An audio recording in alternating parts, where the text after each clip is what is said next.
What is going on, gunfighters?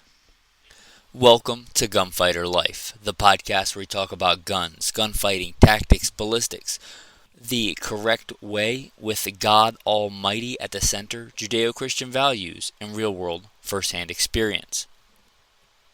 Today we're going to be talking about 22 trainers. There are many different ways one could use a 22. And because they're so multifaceted, there are a lot of different criteria. So I'd like to use this episode to get you down the right path to the right 22 for you. Let's start off with, there's nothing wrong with 22 for its own sake. If you only want to shoot 22 for the sake of shooting 22, that's great. 22 as a marksmanship mastery tool. Even if you never want to shoot anything else, even if you only ever want to shoot 22. Used to be center fire in the Olympics, but now the Olympic sports, I believe, are exclusively 22 rimfire. That would be an example. If you just want to be an Olympian and compete in 22 rimfire, that's 22 for its own sake. Doing it for any other reason than to be good with shooting a 22. And that's fantastic. All the marksmanship skills are the same. The only major difference would be recoil control, with a rifle, different trajectories and things like that, but the fundamentals of marksmanship are there. Stance, grip, sight alignment, sight picture, trigger control, follow through, right? They're all there. But many of us use 22s as a training aid for something else. If you are wanting to learn to be a rifleman, 22 is a great place to start. Maybe you want to transfer that into being a rifleman with a centerfire, be it an AR-15 or a 308 bolt gun or whatever. Some things to consider here would be, how does the gun operate? What are the ergonomics? If you are trying to train to be good with an AR or an AR-15 or an AR-10 or a SCAR or something like that, you're going to want one with similar ergonomics, right? You're probably going to want one with a pistol grip. Safety in a similar place would be helpful. Similar control, similar height over bore. Now, again, the fundamentals of marksmanship are the same, but there's going to be more crossover. So depending on what you want, you may look at something like that. If you wanted to be good with a bolt gun in centerfire, you might get a bolt gun, like a Savage 22 bolt gun, to train for your hunting rifle. Very similar ergonomics. You know that you got to work that bolt fast if you want to get follow-up shots. You might mount it with a similar optic or iron sights. You get the idea there. Now, if you are looking for handgun, again, are you just wanting to be good with a 22 handgun? There are really, really good, like Olympic-style 22 handguns. I have one that I use purely for marksmanship training with a handgun, and that is a Thompson Center Contender 22 single shot. Doesn't really have a lot in common other than it's a handgun with the handguns that I train with and carry as, as a private security contractor or day-to-day as, concealed carry. It really has nothing to do with that, but what that gun will allow me to do is get really good at shooting a handgun iron sights, and if I'm being honest, it forces me to slow down and be patient because I know I only have one shot. And a lot of times, if I'm doing like my accuracy standard and I miss, I get frustrated and want to shoot faster, which is the opposite of what I should do. That gun forces me to slow down and just focus on the marksmanship.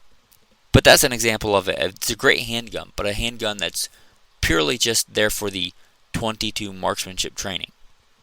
I do a lot more training with other guns that, are semi-automatic, the semi-automatic handguns that I carry. If I'm just working on, marksmanship like that, I'll generally shoot like a Ruger Mark IV. Very, very accurate. It allows me to get multiple shots. Also has very similar, not reloads and stuff, because I'll get to that in a minute, but As far as the feel, it's a 22-45. It's got that similar grip angle that I like, that is shared with a lot of other guns that I train with, except for the miserable Glock 22 that I sometimes have to carry in security contract work. It's got a similar grip angle, the shooting, the transitions, it's very similar. If I want even more similar, I have a SIG P322 that is very similar. I like to run guns with a thumb safety when I can. It's got a thumb safety. The slide works the same. The magazines insert the same. The trigger is okay. It's not doing me any favors as far as marksmanship go. But it's very akin to many modern handguns. If I'm working on my draw, I put it in a similar holster. I can get a lot of reps in.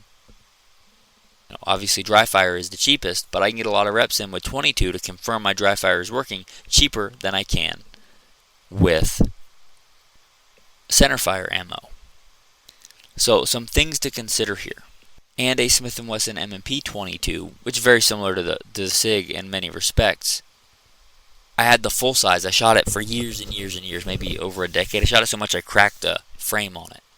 And I sent it to them, and they don't make a full size anymore. They sent me a compact. Well, I got it. My wife shot it. She liked it so much, she's kind of commandeered it as her carry gun. So, here's some things to consider when you're looking at a 22 handgun. If it's purely just a 22 for marksmanship training and 22's sake, you may want to look at other designs that are not like modern handguns. Because here's the thing, and many of them work well, but a lot of the modern 22 handguns are meant to look like another gun. But that's not really the best design for a 22. Some of the best 22s have like a fixed barrel, fixed sights, and a bolt design where a bolt operates much like it would in like an AR-15 where the bolt moves back and forth. Barrel and sights are steady. Things like a Ruger Mark IV, things like a Smith & Wesson Victory, or the Browning Buckmark. These are those kind of guns, and if you just want marksmanship training and like the best, most reliable 22s in general, these are going to be the best. The barrel is fixed, the sights are fixed to the barrel, super accurate. If you're going to mount an optic, many of these you can mount directly on the optic, doesn't reciprocate. So if you're just in it for handgun shooting with the 22, those are probably your best option. One of those, and I'm not sponsored by anybody, right? Pick one. There's also like the Bretto Neo or Nan Neos or something. I don't know if they still make that gun. Very similar in design. But that kind of design, fixed barrel, fixed sights, bolt, that's going to be your most accurate. Generally very reliable because you're not moving an entire slide with a little teeny 22 round in recoil. You're only moving the bolt. If you're going to shoot something like Steel Challenge with the 22 handgun, one of those kind of guns is probably going to be your best bet. But if you're using it as a trainer, other than marksmanship for a centerfire handgun, they may not be the best because one of the things about 22s, you'll generally get malfunctions. And you want to be able to clear those the same way as your, let's say, go-to carry gun. Most modern handguns are basically the same. We've pretty much standardized now. Most guns, if you have a thumb safety, it's a similar style thumb safety to a 1911. If you have a magazine release, unless it's some weird off-the-wall thing like a heel release or a paddle release, it's going to be a release right under the trigger guard. You work the slide the same way, you clear malfunctions the same way, a failure to fire, a double feed, magazine not seated properly. A lot of that's going to be the same. So you might want to get one that's similar. It doesn't have to be the same, right? If you have a modern, semi-auto handgun, just get one that's similar to it. I'm not saying if you have a SIG, you got to get a SIG, or if you have a Ruger, you got to get a Ruger SR22. You don't. But something that works similar. Another thing to consider, are you going to carry it? Now, I've done whole episodes on carrying 22. I'm not saying it's just as good as 9mm. I'm not saying it's just as good as XYZ. I'm saying many people do carry 22. My wife, it's her carry gun. If you're going to carry it, reliability is really important. Ammo selection is really important. Many 22s, even if they're really good, are finicky about ammo. Many 22s are finicky in general. For instance, I have that Smith & Wesson P322. That thing's crazy reliable. I don't carry it as a carry gun, but it's reliable enough that I wouldn't feel bad about it. A man that's one of the patrons, or has been one of the patrons that I greatly respect, a great shooter, great competition shooter, very knowledgeable. His name's Troy. Conversely, he has a P322, a SIG P322, and he says his won't run at all. Like, he can't train with it because he gets so frustrated. He bought it for this reason, for training, and it had so many malfunctions he got frustrated with it. I've had the opposite experience. 22s can be finicky. A lot of times they might run, but only run with like CCI Mini Mags or something similar. But if you're going to carry it, a primary consideration is reliability. As long as it's not having so many malfunctions you can't get through like a magazine, having malfunctions sometimes is beneficial in training because you want to train those malfunctions, especially under stress when you're trying to do like, I'm going to do a bill drill and shoot 6 rounds as fast as I can. Oh, malfunction.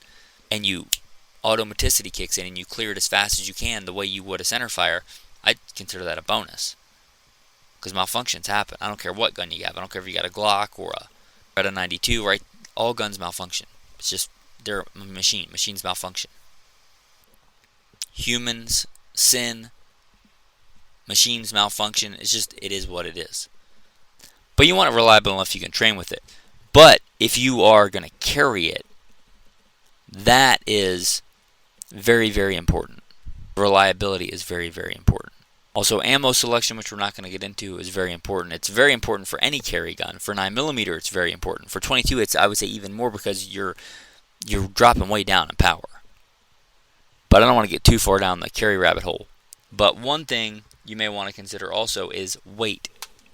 Not all 22 handguns, although they may look similar, are designed similar or weigh similar. For instance, the FN502, which is a good 22 handgun. We got one of those for my neighbor's daughter as a first handgun. It's been a very good handgun. She got it because it looks cool and she wanted a cool gun to shoot and train with. She's 13. She can't carry for a while. It weighs 23.7 ounces. That's around the same as a Glock 19, right? People want to carry a 22 handgun because it's lighter. Maybe not, but if you do, this is probably not the one for you. The Smith & Wesson compact that my wife carries, that weighs 15.3 ounces. Way, way lighter. Just looking at these, on the internet and you didn't pay attention to that, you might think, oh, similar, like 22 trainers for other guns, they're similar in weight, but they're not. So check that if you're going to carry it. And although more weight can be useful, and you might want that for certain things, when you're talking about a centerfire handgun, one of the big things I harp on is carry a full-size fighting handgun because of recoil control and all that other stuff. But you're not dealing with a ton of recoil with a 22, so even the lighter, like 15-ish ounces, as long as you can get a decent grip on it, that shouldn't really be a factor. So you don't really need the extra weight. It's not as beneficial for a lot of people as it would be in a bigger caliber. A Ruger S.R.22, one of the OGs, that thing's been around well over a decade. 17-ish ounces, so fairly light. But if you looked at one of the ones I said were great as a 22, like a Ruger Mark IV Target or something like that, the thing's going to be bigger, many times heavier than most full-size fighting handguns, and it's in a 22. So are you going to carry a gun that big and heavy in a 22? So it's something to consider. Where again, if it's just for marksmanship, Ruger Mark IV Target is fantastic. Browning Buckmark is a beautiful gun. It's probably not a lot of people carrying those, right? They're bigger and heavier than most carry guns. I guess I didn't touch on revolvers. I probably should. Right, similar things apply. I don't know that anybody carries a single-action revolver, but if you're going to carry a single-action revolver, get like a Ruger Wrangler or a Heritage Rough Rider or a single 6 or a Bearcat or something and use it as a trainer because it's got similar operation. If you got a double-action with one of the Ruger Taurus double-action 22s, Smith & Wesson double-action 22s, back with that, you might want to go brand for brand because one of the things about double-action revolvers is a lot of them are brand specific as far as how the cylinder opens. And if you're trying to do that under stress, under speed, you probably want to build in that automaticity. If you're shooting a Smith & Wesson, you might want to get a Smith & Wesson or a copy of a Smith & Wesson like a Taurus as a trainer in the 22 because the cylinder is going to open the same way. The cylinder is going to rotate the same way. Hopefully the cylinder latch and everything opens the same way. Whereas, say, a Colt is kind of the complete opposite. It turns the opposite direction and it opens by pushing the lever the opposite direction. So that's something to consider there. And if you're going to carry a 22 revolver just for its own sake, that's going to be your carry gun. That doesn't really matter because you're not using it as a training aid for another platform. Optics are another consideration. If you're carrying optics, fighting with optics, using them in a serious manner on a handgun, you probably want a 22 that'll mount optics. And in fact, this is a great way and something I encourage you to do, something that I do. If you're going from irons to optics to a red dot, I really, because it takes a lot of reps to get that automaticity, just throw it up and find the dot and all this other stuff, transition from irons to dots. Get it on a 22. Just get it on the 22. Buy a bucket of 22 bullets or, a couple of bricks of 22 and just do dry fire and do the 22 until you're comfortable with it, and then it'll be a much easier transition and less frustrating when you go to do it with center fire. Getting back to rifles, the same thing, right? You want to run a red dot on your AR, mount a red dot on your. Let's say you got a Ruger 1022. It's not going to be exactly the same. Some of the things aren't going to apply, but if you don't want to buy a whole new gun, there are a lot of cheap pistol grip stocks, so that's going to be similar. Mount a red dot on it. In fact, if you're running an AK or an SKS, actually the manual of arms is fairly similar. Right side charging handle. The safety's a bit different, but reloads where you get that click when you're out of ammo and you got to put the magazine in, hit the charging handle on the right side. A lot of that's similar. So something to consider. If you're going to run, a magnified optic on your hunting rifle bolt action, maybe put a magnified optic on your bolt action 22. It just makes sense, right? And let's not forget about plinking. I put a poll on Patreon. What are people using their 22s for? The one that got the most votes when I just checked, plinking. Let us not forget that 22 is super fun. I've been blessed to be able to train my neighbor's daughter. Her parents aren't anti-gun. They're just not really into shooting that much. And they said that I could teach her how to shoot. And I pretty much tell her, whenever you hear me outside shooting, you're welcome to come and join. And she does often. You know why? Because it's fun. We live out in the middle of nowhere, which I like. But for a teenage girl, probably not the most fun. She likes to come out and shoot. In fact, I was blessed that she had a sleepover. She had one of her girlfriends come and stay over the other day, and they came out and shot. It's great. It's super fun. Don't forget about just plinking, just going out and having a good time, and with a 22, not spending a ton of money. 22, we've lived through, if you're old enough to be legally buying guns, you've lived through a couple of significant 22 ammo shortages. Right now, as I'm recording, this is not one of them. Get out and get some 22 ammo. It's one of the things that's affordable to stockpile. Didn't even touch on dedicated 22s if it's going to be your dedicated survival weapon. I've talked about that before on this entire episode. But get some just for fun, for shooting. You can go out, as long as you're not just doing mag dumps, do an afternoon of shooting for not a lot of money. 22s are fun. So just a way to think about the 22 to hopefully get you on. And if you just want to get a 22 because it's cool and you want it, I'm not your wife. You don't have to justify your purchases to me. But if you want to try and funnel that into the 22 that makes the most sense for you to get the most literal bang for your buck out of it, or not bang for your buck, but the most training value or life value for your money, right? This is a no-shill podcast. I don't shill for, big camo or this gun company, that company. I'm not telling you to drop $1,200 on a suppressor that's a metal tube. That's not what you're getting here. I'm trying to help you be better. And I hope this podcast does that. And I hope this has value. And hopefully this channeled you into thinking about the 22. And again, if you just want this one because it's cool and you got the money, enjoy the fruit of your labor. If you want one that makes the most sense, hopefully this podcast episode was helpful. Help me help you. Consider becoming a patron, because I don't take sponsors. I refuse them. Shall take no bribe, for a bribe blinds the eyes of the wise and twists the words of the righteous. That's what God says.